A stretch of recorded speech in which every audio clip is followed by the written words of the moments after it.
tó bá jẹ́ pé mi ò wọlé ìdìbò ọdún 2023 ni ìtàn orílẹ̀-èdè yìí kò lè pé Tinubu.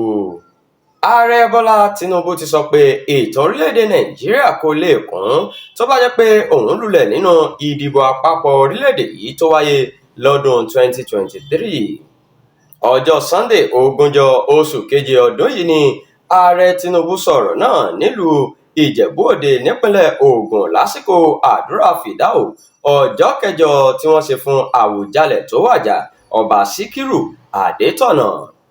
Ààrẹ Tinubu gbóṣùbà fún ipa ribiribi tí Ọba Adétọ̀nà kó nínú ìrìn àjò òṣèlú rẹ̀ àti lórí ìdìbò àpapọ̀ ọdún 2023.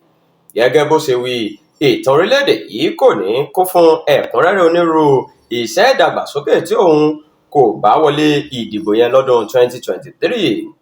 Ó ní òun ṣàṣeyọrí nínú ìṣèjọba nípasẹ̀ ìfọwọ́sowọ́pọ̀ àwọn aráàlú àti àdúrà Àwùjalẹ̀ nítorí nígbà tí òun dé ọ̀dọ̀ báyìí ó ṣàdúrà fóun ó sì sọ pé òun yóò wọlé, òun yóò tún ṣe ẹlẹ́ẹ̀kejì.